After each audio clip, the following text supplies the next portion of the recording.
What's going on, everybody? In the food forest, we did a major chop and drop.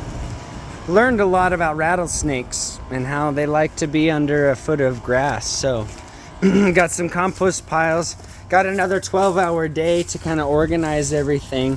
You know, I'm overgrowing a lot of things so that I could have chop and drop. But, you know, you don't want to chop and drop in the middle of summer because you lose all your water. So we're going to see a lot of blow away. Our soil is going to dry up and the fertility is going to go down. But I'm going to get rid of all this grass because personally, grass is the weed.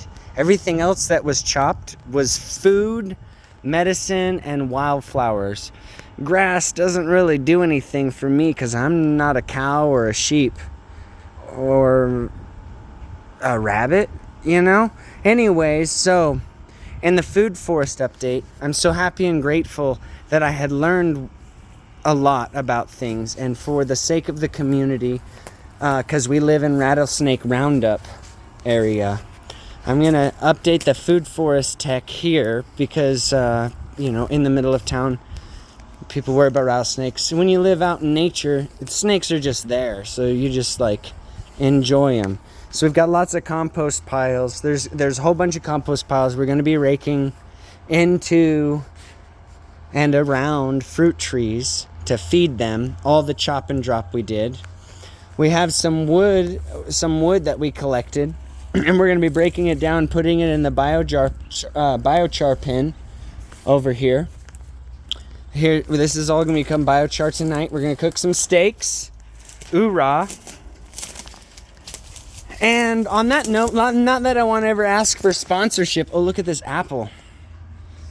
But, you know, I've done a lot of weed whacking and lawn mowing with... Oh, look at this peach tree. Gosh, it's like peaching. We got 100 peaches off this. Oh, and asparagus. Cilantro. That's that one right there is you know what it is? It is a pecan. That's a radish. There's comfrey right next to the radish.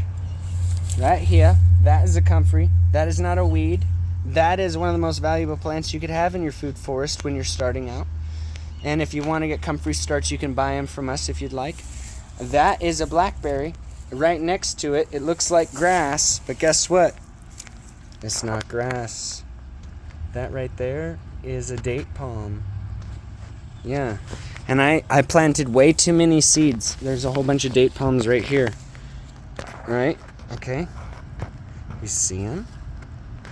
So people see weeds, but what they don't realize is that every date palm in Vegas, once it gets as tall as I am, is worth like $4,000. Another peach tree. We've got our fast-growing chop and drop trees, which we're using as trellis with the grapevines. On that note, okay, check this out over here by the asparagus patch. See the asparagus? Beautiful. Amazing. Look at this date palm. I'm going to have to move that date palm. It is way too close. So in food foresting, you plant so many seeds and sometimes they end up in a spot you don't want them. Well, this one I'm going to move as soon as it's big enough to transplant. Okay, but all this asparagus here, right? But see these trees in the path? So you have a path, and I'm going to chop and drop these. But when these particular plants grow up, hey, Voodoo Ranger, you could sponsor me. When these plants grow up in the food forest, they're really easy to braid and they have a great chop and drop rating, which means that you can cut them back and they re-come back. They are a food tree for the pollinators, like the wild butterflies. Sadly, we don't own enough land to wild butterfly. This is a fig tree right here, by the way. And look at all the figs. Sexy, kind of. Yeah. No wasps, no figs. So if you want to have fig trees, you know, be kind to wasps. Just so you know, they're the fig tree pollinator. Okay, but this tree right here, how they're growing like this, right on the edge of the rock wall.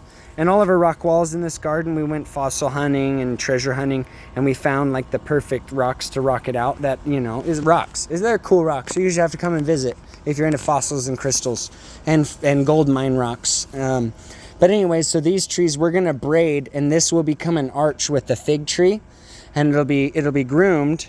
It'll be an arch, And we're gonna plant a grapevine on both sides and a passion flower vine, and so it will arch over, and you'll be able to walk under, and there'll be grapes and passion fruit. Okay, this plant right here is Mexican green onions, and they have lasted through the winter. This is a winter in this climate. This one kicks butt.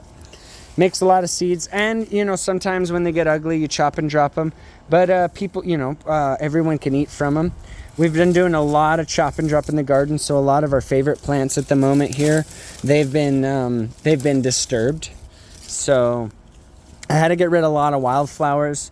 If it's not like a landscaping plant or a fruit plant, if it's in the weed list, we have to get rid of it. But I think this is going to turn out to be really cool. I'm going to plant a lot more goji berries. I'm going to put a whole shit ton of goji berries, because goji berries will fill a lot of niches and make the soil more fertile, and it'll hold it down. It'll shade out the grass. And then what's cool about it, they're really, really valuable, not only the fruits, but you can make tea of the leaf and dry them out, also the fruits. But what's also really cool is that they hold it down. And so imagine goji berries and blackberries and raspberries all over instead of grass. So that's the goal. And then, you know, asparagus, everything that works, you know, make it work in your food forest. You know, like, you'd be surprised. This whole place is going to dry out. It's not going to hold as much water, but we did feed the worms a lot. But check this out. This is cattail. It makes an edible potato in the ground. And these are water lilies. Look at how cool it is. Most of the time these have flowers, but look at how vibrant that is. At the moment, this is a bit low. Okay, so I'm going to fill this up. I didn't notice this earlier because I was working on chop and drop. But there's a bunch of mosquito guppies and a couple of bluegill in here. Or sunfish. I can't remember which one. They were really small. But anyways, it's beautiful. And because they're mosquito guppies in that we don't get mosquitoes. Each one of my little ponds back here is an anti-mosquito tool. Yeah, super excited. Another peach tree.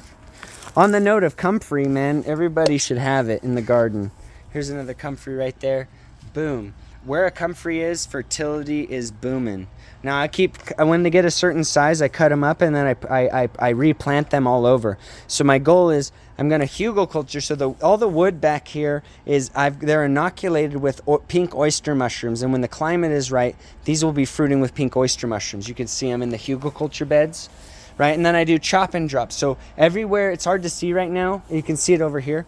But see how I dug these pits, right? This one and this and this.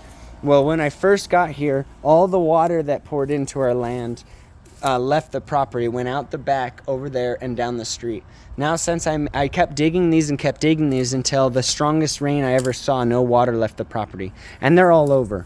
So you could observe, there's and this is my water, okay.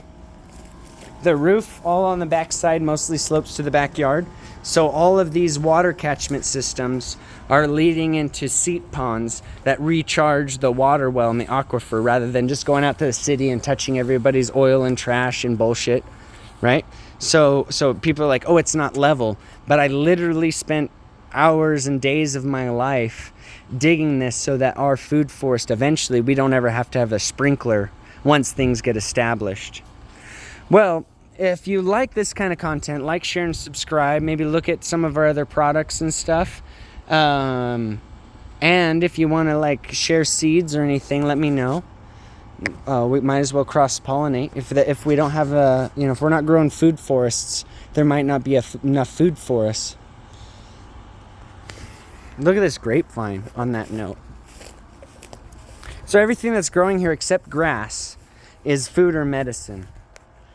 Right? So the grass is really my weed. So